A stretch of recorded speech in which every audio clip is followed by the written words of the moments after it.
My name is Patricia. I am 30 years old and I live in a quiet apartment in the city. I walked into the Italian restaurant, clutching a gift bag in my hand. I was exactly on time, but the dinner was already over.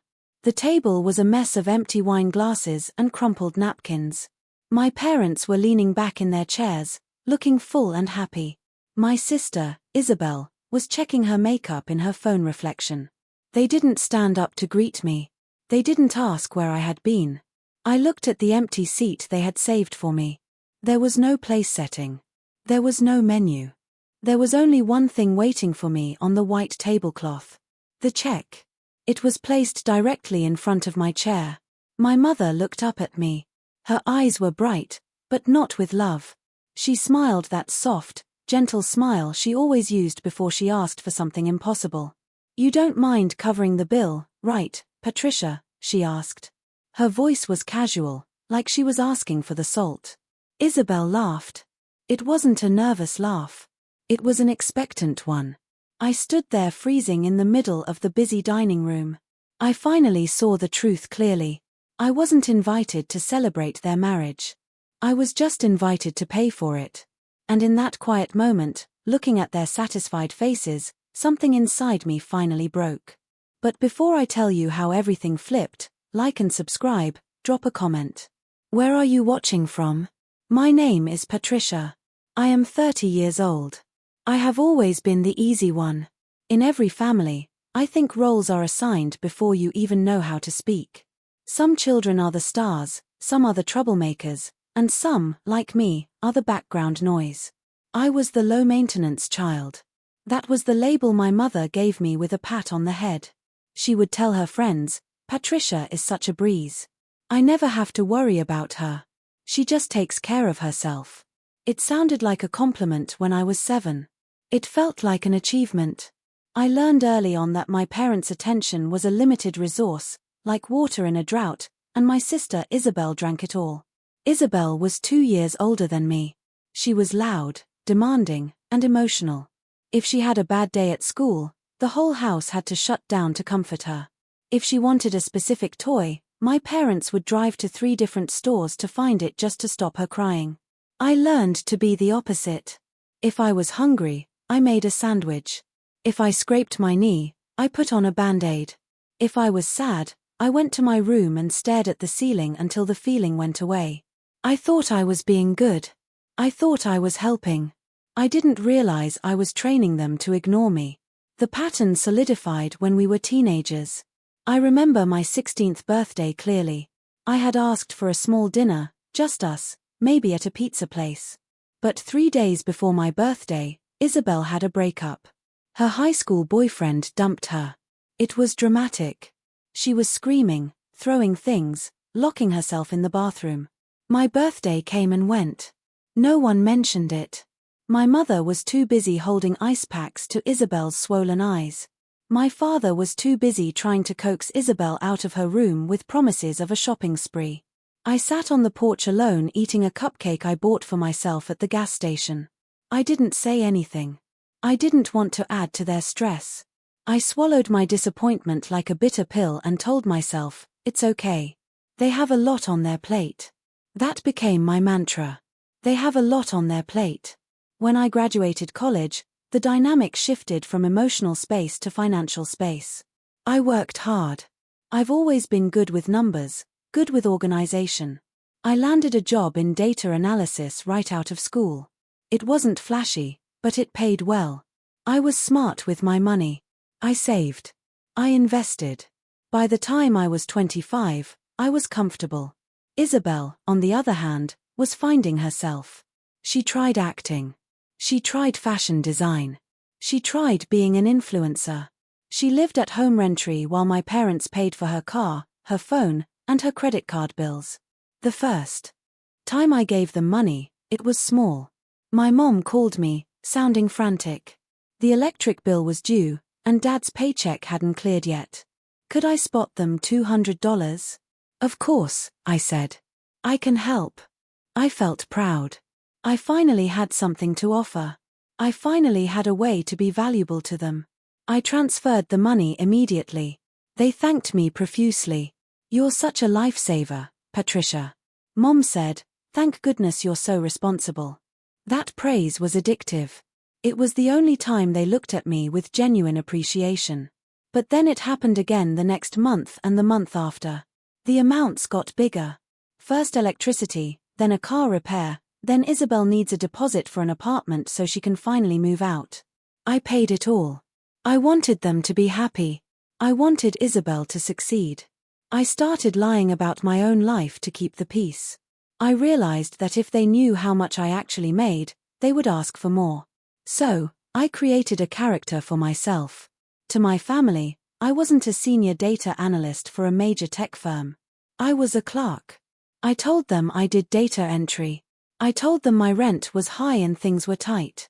I drove a 5-year-old sedan even though I could afford a luxury car. I wore simple clothes. I never talked about my bonuses. I did this because I was afraid.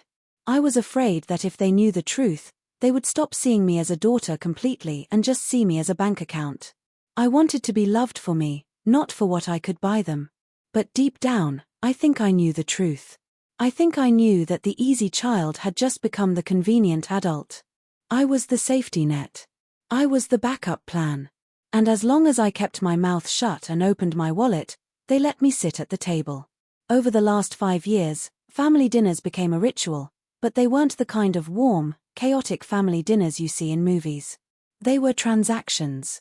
The pattern was always the same. It was so predictable. I could have written a script for it. It would start with a text message, not a phone call, just a text in the group chat, usually from my mother. "Family dinner this Friday. We need to catch up. 7:00 p.m. Then she would drop the location. It was never a casual place. It was never a potluck at their house.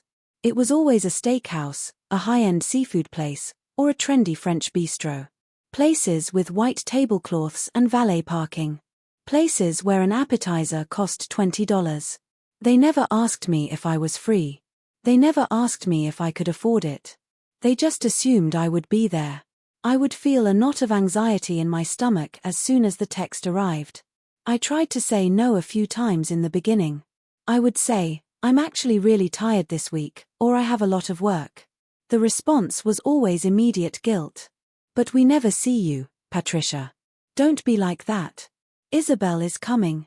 She really wants to see her sister. It's just dinner. You have to eat, don't you?" So, I would go. I would arrive usually right on time. They would already be seated. They often started ordering drinks before I got there. Expensive cocktails, bottles of wine for the table. The ordering process was a torture I learned to endure quietly. My father would look at the menu and say, "I think I'll have the ribeye and maybe the lobster tail on the side." My mother would order appetizers for everyone to share.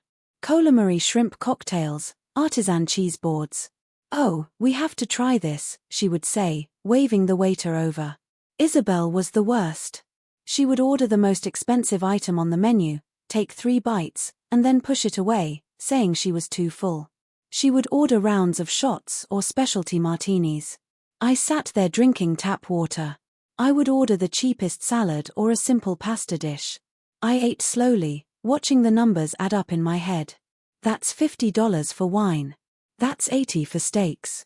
That's $30 for appetizers. The conversation was never about me. They talked about Isabel's latest drama. They talked about neighbors I didn't know. They talked about Dad's golf game. If I tried to speak to tell them about my week or a book I read, they would nod politely for 3 seconds and then interrupt me. "That's nice, honey." Mom would say, "Oh, look. The calamari is here." And then the end of the night would come. The moment I dreaded most, the waiter would clear the plates. He would ask about dessert. They would order coffees and cakes. Finally, the little black leather folder would arrive. The waiter would place it in the center of the table. The silence that followed was heavy. It was a practice silence. My father would pat his pockets. "Oh, shoot," he would mutter. "I think I left my wallet in the other jacket." Or my mother would look at me with big innocent eyes. "Patricia, do you have this? We'll get the next one. We'll get the next one." That was the lie that held our family together. There was never a next one. Or rather, there was, but they didn't get that one either. Sometimes they didn't even make an excuse. Sometimes Isabel would just slide the folder toward me without breaking eye contact with her phone. And I would pay. I would pull out my credit card. I would smile a tight, painful smile. I would say, "It's fine. I've got it." Why did I do it? I've asked myself that question 1,000 times in the dark at 3 a.m. I did it because I wanted to be part of the family. I felt that if I refused, if I made a scene, I would be exiled. I thought that paying the bill was the price of admission. It was the rent I paid to occupy space in their lives. I told myself I was being generous. I told myself I was lucky to be able to afford it. I'm the strong one. I thought I'm the provider. But it wasn't generosity. It was extortion. They weren't inviting me because they missed me. They were inviting me because they wanted a luxury meal and didn't want to spend their own money. I was an ATM with a pulse. And the worst part, they didn't even say thank you anymore. It was expected. It was my duty. I remember one specific dinner about 6 months ago. It was for my dad's birthday. I paid nearly $600. As we walked out to the parking lot, my dad put his arm around Isabel. "Great dinner, sweetie," he said to her. "Thanks for coming." He didn't look at me. He didn't thank me for the food. He thanked Isabel for her presence. I drove home that night crying so hard I had to pull over on the highway. I sat there in the dark, gripping the steering wheel, screaming silently. That was the first crack in the foundation. That was when I started to realize that no matter how much I paid, I would never buy their respect. The night of their 35th wedding anniversary was supposed to be different. I told myself it had to be different. This was a milestone, 35 years. I had spent weeks thinking about the gift. I wanted to give them something meaningful, not just money. I found an old box of photos in their attic months ago and had secretly scanned them. I hired a digital artist to restore the damaged ones. I compiled them into a beautiful leather-bound photo book. It told the story of their life together. It was sentimental. It was thoughtful. I was excited to give it to them. I thought maybe this time we can just talk. Maybe this time the focus will be on the memories. The dinner was at Elvetta, the most expensive Italian restaurant in the city. Reservations were impossible to get, but Isabel had insisted on it, so of course they went. I was coming from work. I had a meeting that ran late, but I texted them. "Running 15 minutes late, so sorry. Please order appetizers without me." I rushed home, changed into a nice dress, grabbed the heavy gift bag, and drove across town. I was anxious. I checked my watch every red light. I hated being late. I knew they would make comments about it. When I finally arrived, it was 7:45 p.m. The reservation was for 7 o'clock. I walked into the restaurant. The smell of truffle oil and roasted garlic hit me. It was dimly lit, romantic, full of soft chatter and clinking silverware. I scanned the room and found them at a round table near the back window. I walked up, a smile plastered on my face, ready to apologize. "Happy anniversary," I said, breathless. I stopped. The table was cleared. There were no plates of food in front of them.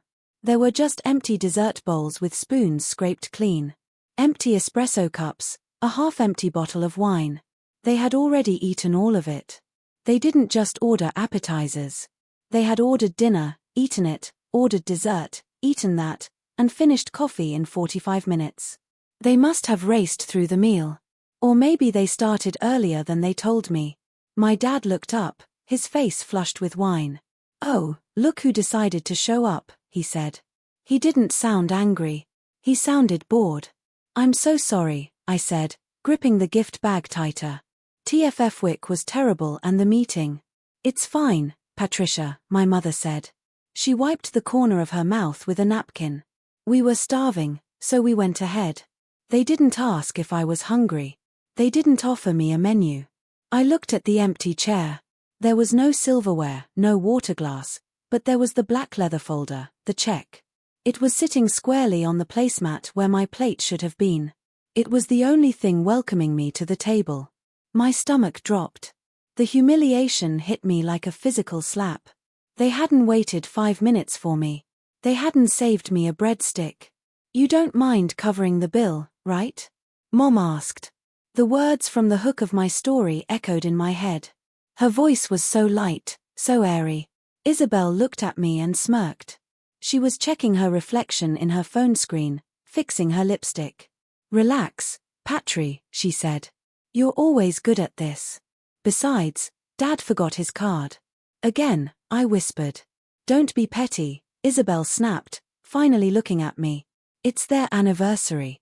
Don't ruin it." I looked at the three of them.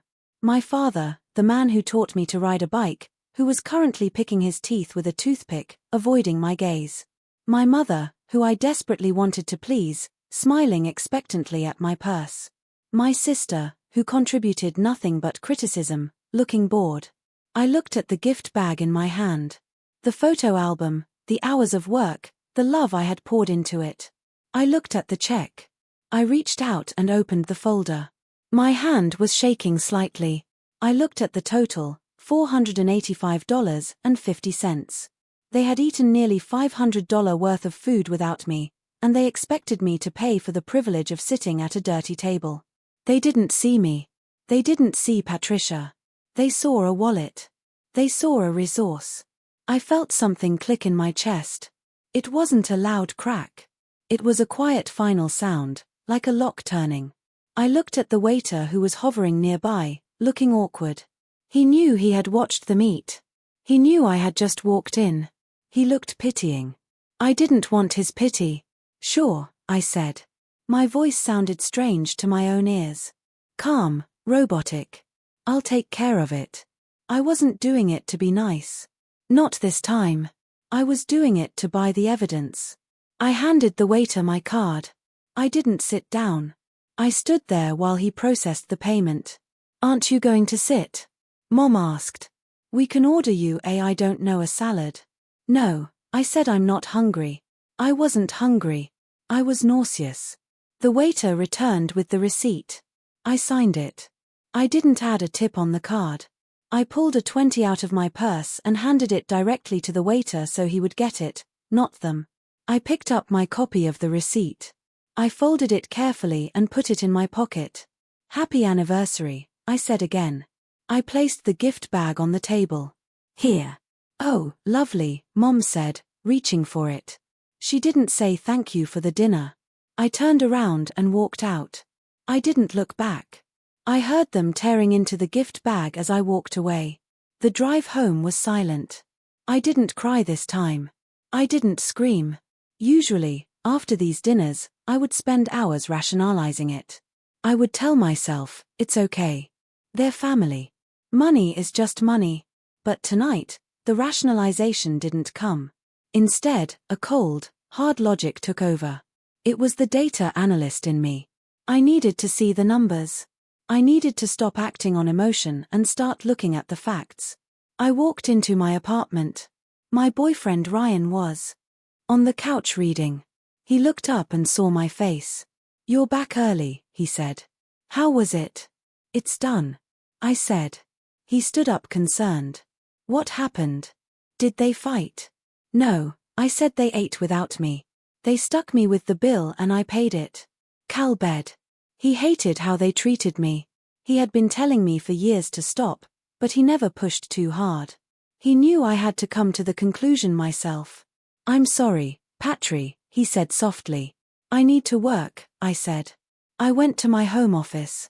I sat down at my desk and opened my laptop. I didn't open my work email. I opened my personal finance software. I created a new spreadsheet. I named it the family tax. I started going back through my bank statements. I went back 1 month, then 6 months, then a year, then 5 years. I categorized everything. Category dinners, category Isabel's bills, category emergency loans, category gifts, category group vacations, where I paid for the airbnb. I worked for 3 hours. The list grew longer and longer. The rows filled up. There was the $2,000 for Isabel's car repair, the $800 for Mom's dental work, the $300 grocery runs, the countless $400 dinners, the time Dad borrowed $1,500 for a business idea that never happened. It wasn't just occasional help. It was a systematic siphoning of my livelihood. I looked at individual line items. I remembered the emotions attached to them. June 12th, $120. Mom's birthday lunch. I remembered she criticized my hair the whole time. August 4th, $350. Isabel's concert tickets. She didn't even invite me. She just asked me to buy them for her and her friend. I typed in the final number from tonight. $485.50. Then I hit the sum button for the 5-year total. The number appeared in bold black text at the bottom of the screen. $62,450. I stared at the screen. $62,000. That was a down payment on a house. That was a master's degree. That was a wedding. That was a year of travel. I had given them $62,000 and they couldn't even wait 10 minutes for me to eat dinner. I felt Ryan's hand on my shoulder. He had walked in quietly and was looking at the screen. He whistled low. "Patricia, I know," I whispered. "I bought them a luxury car basically. Piece by piece." "And what did you get in return?" he asked. It wasn't a mean question. It was a genuine one. I thought about it. What did I get? Did I get love? No. Did I get respect? No. Did I get security? No. I got ignored. I got used. I got the privilege of being the background character in their lives while financing the show. Ryan pulled up a chair and sat next to me. He took my hand. His hands were warm. "Do you want this to keep going?" he asked. "Look at that number. In another 5 years, that will be over $100,000. Is that what you want your life to be?" I looked at the number. Then I looked at the receipt from tonight which I had placed on the desk. "No," I said. I shook my head and for the first time the guilt was gone. The fear of them leaving me was gone because I realized they weren't really with me anyway. You can't lose something you never had. "This ends now," I said. My voice was steady. "Okay," Ryan said. "How do you want to do it? Do you want to call them? Shout at them?" "No," I said, "that gives them power. That gives them a chance to play the victim. They'll cry. They'll say I'm ungrateful. Isabel will scream." I closed the laptop. "I'm not going to say anything," I said. "I'm just going to stop." Cold turkey. Cold turkey. I said, "I'm going to wait for the next invitation and I'm going to accept it. But the bank is closed." I felt a strange sensation in my chest. It wasn't anxiety. It was peace. It was the feeling of dropping a heavy backpack after hiking for miles. I turned to Ryan. "Let's order a pizza. I'm starving." That night, we ate cheap pepperoni pizza on the living room floor. It cost $20 and it tasted better than any meal I had ever paid for at Elvetta. The morning after the anniversary disaster, I woke up with a strange feeling in my chest. Usually, the morning after a family dinner, I woke up with a guilt hangover.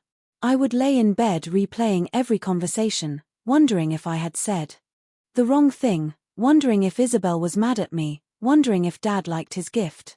But this morning, there was no guilt. There was only silence. I lay in bed and stared at the ceiling.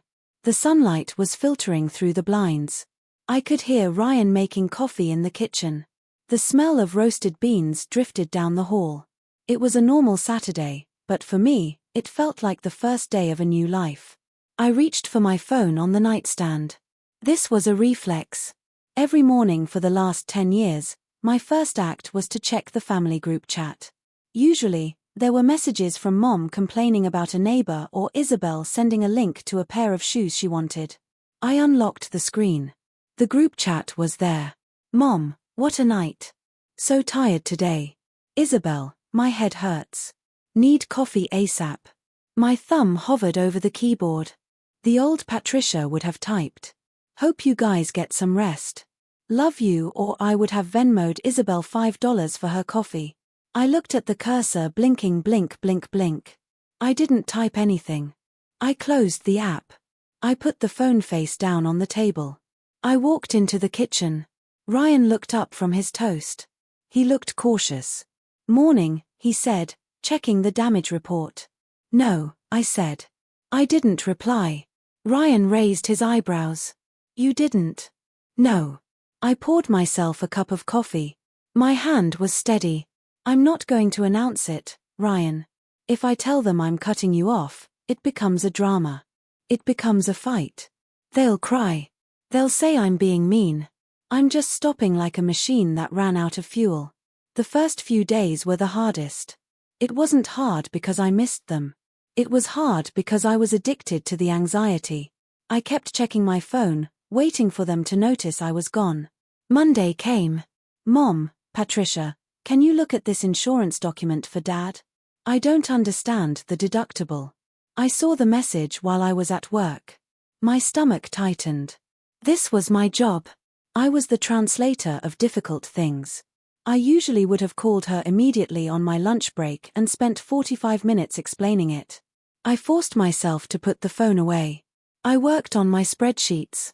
I went to a meeting at 5 p.m. I replied, "I'm swamped at work this week. I think the document explains it on page 3. It was polite. It was direct, but it was a no. "Mom, oh, okay. I guess I'll try to figure it out." The passive aggression was thick. She wanted me to feel bad. She wanted me to say, "No, wait. I'll do it." I didn't. By the second week, the silence from my end was becoming noticeable. They started poking the bear. Isabel sent me a private message on Thursday. "Isabel. Hey sis. I'm a little short on rent this month. My hours got cut. Can I borrow $300? I'll pay you back next week." I stared at the message. "I'll pay you back." The greatest lie in the history of our family. She had never paid me back a single cent. Not for the car repair. Not for the concert tickets. Not for the bail money. That one time in college, I typed, "I can't right now, Tiff. My budget is tight." "Isabel, seriously, you have a huge salary. Don't be a jerk." Mom said, "You guys went to the movies last weekend." They were watching me. They were tracking my spending. Me. "I can't help this month." She sent a row of angry face emojis, then silence. I sat on my couch that night shaking. Is this mean? I asked Ryan. She might get evicted. Ryan sat down next to me. "She lives with your parents, Patri. She's not going to get evicted. She just wants spending money for the weekend." He was right. I knew he was right. But breaking the habit of being their savior felt like breaking a bone. It hurt. It felt wrong. I felt like a bad daughter. But I kept looking at my family tax spreadsheet. $62,450. I had to stay strong. Then the invitation came. It was exactly 2 weeks after the anniversary. My phone buzzed. "Mom, family dinner Friday night. We need to catch up. We missed you." "Dad, let's go to the Blue Pearl. I'm craving oysters." "Isabel, yes. I need a celebration drink." This week sucked. The Blue Pearl. I knew it. Well, it was on the waterfront. White linens, valet parking, an appetizer tower there cost $80. My heart started hammering against my ribs. This was the test. They were testing the waters. They were seeing if the ATM was back in service. I looked at Ryan. "They wanted to go to the Blue Pearl." "Of course they do," Ryan said. "Are you going?" I took a deep breath. If I didn't go, nothing would change. They would just think I was busy. They needed to see it. They needed to understand that the dynamic had shifted permanently. "I'm going," I said. "But I need a plan." I went into my closet. Usually for family dinners, I dress down. I wore beige cardigans, flat shoes, no makeup. I tried to look small. I tried to look like I didn't have money. I tried to blend into the wallpaper so they wouldn't attack me. Not this time. I pulled out a black blazer I hadn't worn in years. I pulled out my dark tailored jeans. I found my red lipstick. I replied to the text.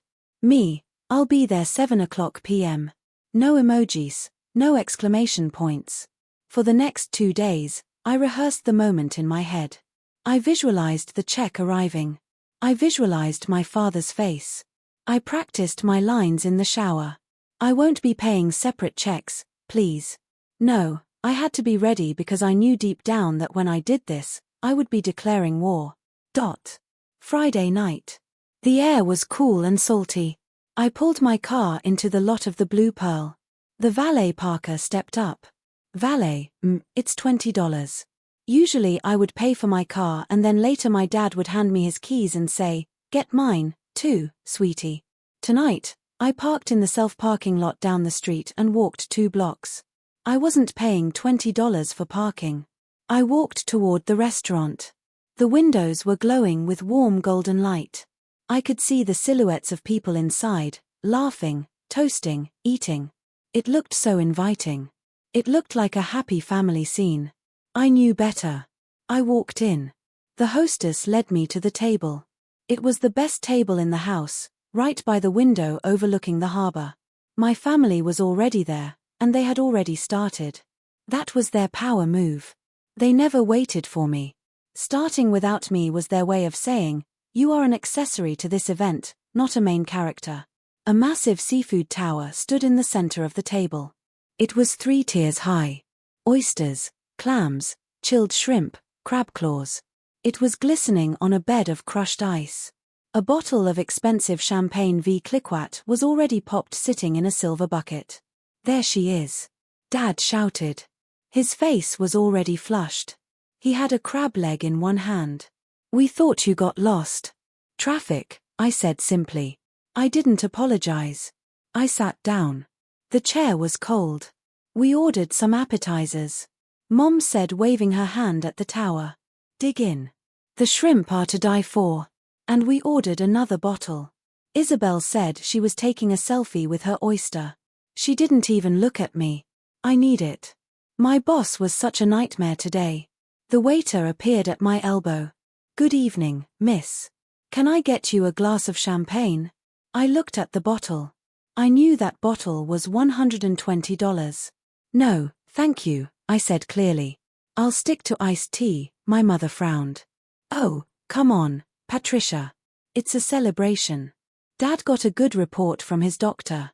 "That's great news," I said. "But I'm driving just iced tea." "And for dinner?" the waiter asked. I looked at the menu. I didn't look at the prices, but I knew them. The lobster thermidor was $65. The sea bass was $50. "I'm not very hungry tonight," I said. "I'll have the house garden salad with grilled chicken." The table went quiet for a second. "A salad?" Isabel laughed. "Patri, this is the Blue Pearl. You don't order a salad. Live a little."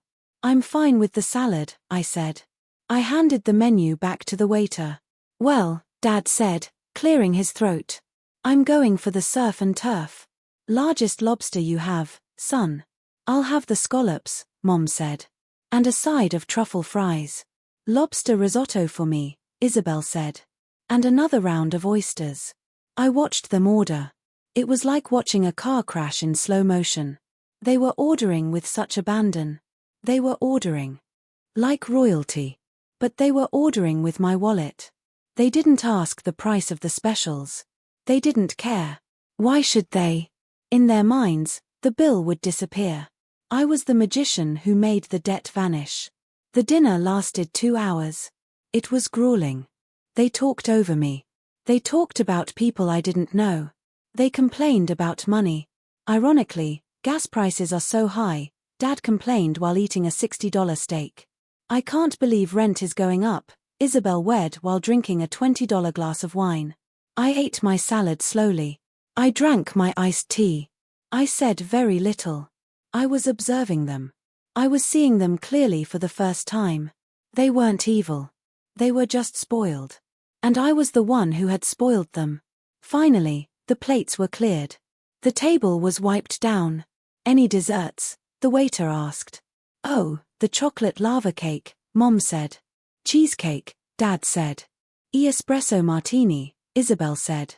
I ordered nothing. 20 minutes later, the desserts were gone. The coffee was finished. The moment arrived. The waiter walked over with the black leather folder. He placed it in the center of the table. The air in the room seemed to change. The laughter died down. My father did his usual routine. He patted his pockets. He looked at the ceiling. Boy, I'm stuffed. My mother looked at me. She smiled that sweet, expectant smile. Patricia, thank you for coming out. It's so nice to have the family together.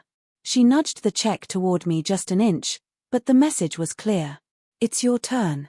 Isabel was checking her makeup in her compact mirror. She wasn't even worried. I stared at the black folder. I could feel my heart beating in my throat. This was the cliff I had to jump. I reached out and took the folder. Oh, thanks, honey, Mom said, relaxing.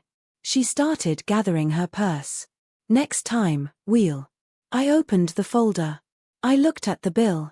Total, $845.50. I didn't pull out my credit card. I reached into my pocket and pulled out a $20 bill. I also pulled out a $5 bill. I placed the cash on top of the receipt. Then I pushed the folder back toward the center of the table. Toward Dad. Here is $25, I said. My voice was calm, but it felt loud in the quiet restaurant. That covers my salad, my iced tea, and a generous tip. I folded my hands on the table. My mother stopped moving. Her hand froze on her purse strap.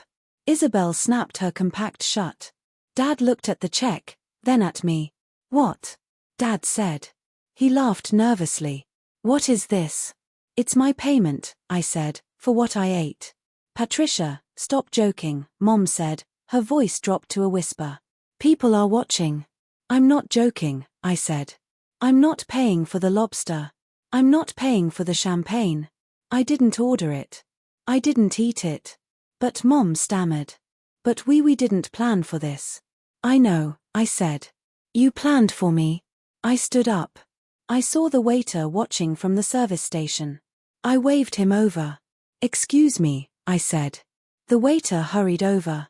Yes, I just want to be clear, I said loud enough for the table to hear. I have paid for my meal in cash.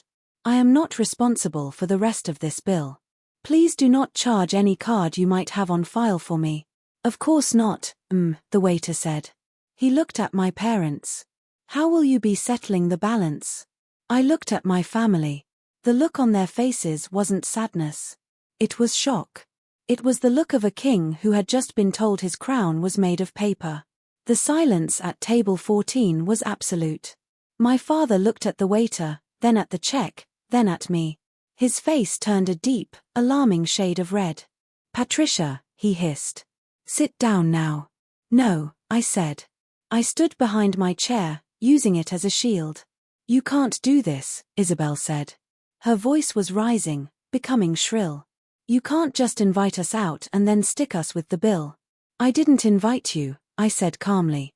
Mom sent the text. Dad chose the restaurant. You ordered the champagne? I just attended. It's $800. Dad shouted. A couple at the next table turned to look. My mother shrank into her seat, pulling her scarf up around her neck. She hated a scene. More than anything. Lower your voice, Frank, she whispered. I don't have $800, Dad said, ignoring her. He pointed a shaking finger at me. You know things are tight right now. You know I'm waiting on that commission check. I know, I said. So why did you order the surf and turf? Why did you order the second bottle of wine? Because, he sputtered. Because we were celebrating. We thought you were handling it. That's what you do. That's what I did, I corrected. Past tense. The waiter was shifting uncomfortably. Sir, do you need a moment? We need a manager, Isabel yelled. My sister is trying to scam us. Isabel, stop, I said. The manager arrived quickly. He was a tall man with a stern face. He had seen this before, but usually with teenagers, not a grown family. Is there a problem? He asked. Yes, Dad said. There is a misunderstanding about the bill. There is no misunderstanding, I said to the manager. I paid for my portion. My family seems to be having trouble covering theirs. My mother looked at me with tears in her eyes. Real tears this time. Patricia, please don't do this. Just pay it this one last time. We'll pay you back. I swear. I looked at her. I looked at the woman who had raised me. I loved her. I really did. But I realized in that moment that enabling her wasn't love. It was poison. If I paid this bill, nothing would ever change. We would be back here next month and the month after that. No, Mom, I said softly. I can't. Dad let out a long, defeated sigh. He opened his wallet. It was worn leather stuffed with receipts. He pulled out a credit card. It was a blue one. He handed it to the manager. Try this. The manager took it and walked away. The minutes that followed were excruciating.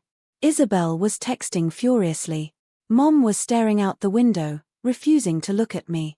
Dad was wiping sweat from his forehead with a napkin. I didn't leave. I stayed. I needed to see this through. The manager returned. He held the card out to Dad with 2 fingers. I'm sorry, sir. The card was declined. Dad closed his eyes. He looked small. He looked old. Declined. He whispered. That's impossible. Try the Visa, Mom said, digging into her purse. The one we use for emergencies. This isn't an emergency, Helen. Dad snapped. This is dinner. Just give it to him. She handed the manager the second card. He walked away again. Isabel looked at me. Her eyes were full of pure hatred. I hope you're happy. You're humiliating, Dad. You're a monster. I'm not the one who ordered the oysters, Isabel, I said. You're 32 years old. Maybe you should have a credit card that works. She gasped. The manager returned. That one was approved, he said. Relief washed over the table, but it was cold relief. It was the relief of surviving a car crash, not avoiding one. Dad signed the receipt. His hand was shaking. He didn't leave a tip. We're leaving, Dad said. He stood up abruptly. He didn't look at me. Don't follow us. I won't, I said. They shuffled out of the restaurant. My mother looked frail. Isabel looked furious. Dad looked broken. I watched them go. I watched them argue with the valet parker about the $20 fee. I saw Dad kicking the tire of his car. I stood there alone in the middle of the restaurant. I felt a wave of nausea, but then it passed. And in its place came a feeling I hadn't expected. Strength. I had done it. The worst thing imaginable, saying no to my family, had happened. The sky hadn't fallen. The world hadn't ended. They had paid their own bill. I picked up my purse. I walked over to the manager. I'm sorry about the scene, I said. It happens, he said, giving me a knowing look. Family is complicated. Yes, I said, but it just got a lot simpler. I walked out into the night air. I walked the 2 blocks to my car. I got in, locked the doors, and screamed just once. A loud primal scream of release. Then I started the engine, and drove home. I expected the silence to break, and it did. It broke with a sledgehammer. By the time I got home, I had 12 missed calls. 7 from Mom, 3 from Dad, 2 from Isabel. I walked into my apartment. Ryan was waiting for me on the couch. He had a glass of wine ready. You're alive, he said. I did it, I said, dropping my keys on the table. They paid. Dad had to use the emergency card. Wow, Ryan said. How was it? Awful, I admitted. And amazing, I showed him my phone. The texts were rolling in. Isabel, you are dead to me. Do you know how embarrassed I was? The manager looked at us like we were trash. Mom, I don't know who you are anymore. The Patricia I raised was kind. She was generous. You've become cold. Money has changed you. I laughed at that one. Money hadn't changed me. Their need for my money had changed me. I didn't reply to any of them. I set a boundary in my own mind. I will not engage with abuse. The next few weeks were a revelation. Without my financial buffer, the reality of their life came crashing down on them. I heard from my Aunt Sarah that Dad tried to return the luxury grill he had bought last month, but he couldn't find the receipt. I saw on Facebook that Isabel was selling her designer handbags. Closet cleanout DM for prices. Her caption said, "It was desperate.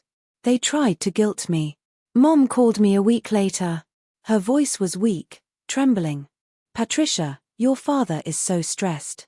His blood pressure is through the roof. He's worried about the credit card bill. If you could just help us with half just this once." It was a trap. I knew it. If I paid half, I was admitting I was wrong. I was admitting that I was responsible. "I can't, Mom," I said. "I have my own bills. Dad needs to budget better. Maybe he should sell the boat he never uses." "How can you be so heartless?" she cried. "It's not heartless," I said. "It's math." I hung up. The fallout continued. Isabel stopped posting photos of brunch. She stopped posting photos of shopping sprees. Her social media went quiet. My parents stopped hosting their lavish monthly parties for the neighbors. It was strange to watch. It was like watching a kingdom crumble because the treasury had been locked. But amidst their chaos, my life started to bloom. I looked at my bank account at the end of the month. Usually after the family tax, I had about $200 left for savings. This month, I had $2,400. $2,400. I stared at the number. "Ryan," I called out. "Look at this." He looked. He smiled. "That's Italy money. That's house money," I said. We booked a weekend trip to a cabin in the mountains. Just us. We hiked. We cooked cheap pasta. We drank wine by the fire. I didn't check my phone for 3 days.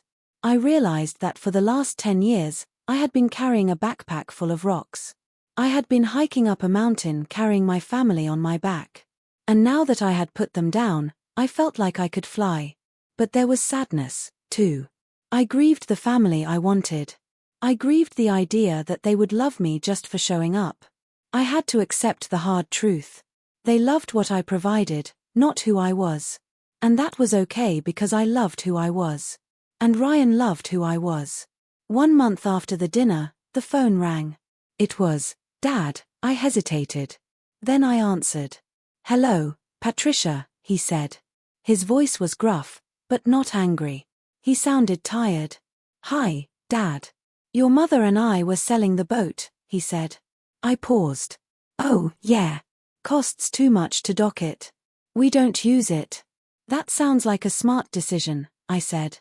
"Yeah, well," he grunted. "We're going to have a garage sale next weekend, too. Get rid of some junk." He didn't ask for money. He didn't ask for a loan. He was telling me about a financial decision he made. "Good luck with the sale." I said, "Thanks," he said. "Talk later."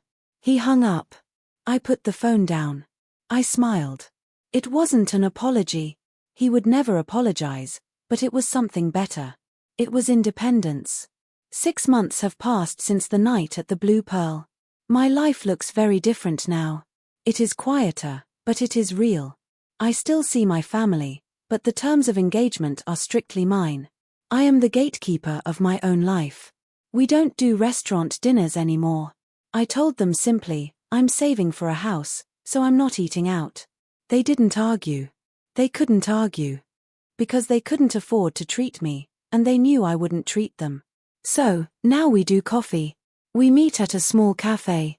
I buy my own latte, they buy theirs, we sit for an hour, we talk about the weather, we talk about TV shows, we don't talk about money. The dynamic has shifted. I am no longer the child. I am an adult equal. When Isabel got a new job, a real job as a receptionist, she told me about it with a hint of pride. "It's boring," she said. "But the paycheck is steady." "That's great, Tiff," I said. And I meant it. She didn't ask me to buy her celebration drinks. She bought herself a donut. I realized that by cutting them off, I actually helped them. I forced them to grow up. My father is managing his debt. My mother is learning to cook instead of ordering out. They are surviving. They are actually fine. They didn't die without my money. They just became normal people. As for me, Ryan and I bought a house last week. It's small with a big backyard and a porch. When we signed the papers, The loan officer asked about our down payment. It's substantial, she said. You guys have been saving well. I squeezed Ryan's hand. Yes, I said. We stopped spending on things that didn't matter. Yesterday, I was cleaning out my old desk in the apartment before the move. I found the black leather folder from the Blue Pearl. I must have accidentally taken it in the chaos. Or maybe I kept the receipt and put it inside. I opened it. The receipt from that night was still there. $845.50. I looked at the items. The lobster, the champagne, the greed. I took a lighter from the drawer. I went out to the balcony. I held the receipt over an old ashtray. I flicked the lighter. The flame caught the edge of the paper. I watched it curl and blacken. I watched the numbers disappear. The $845.50 turned into ash. The surf and turf turned into smoke. I watched it burn until it was nothing but dust. I blew the ash into the wind. I went back inside. Ryan was taping up a box marked kitchen. Ready? He asked. Ready, I said. I picked up a marker and wrote on the next box. Patricia's office. I am not the victim anymore. I am not the ATM. I am not the easy one. I am Patricia. And for the first time in my life, I am free. My message to anyone reading this, to anyone who feels that heavy knot in their stomach when their phone buzzes, to anyone who pays the bill just to keep the peace. Peace that you have to buy isn't peace. It's a subscription and you are allowed to cancel it. You can love your family and still say no. You can be a good daughter and still keep your own money. You can walk away from the table because the only people who get mad when you set boundaries are the ones who benefited from you having none. I can lead my subscription and the music of my life has never sounded sweeter.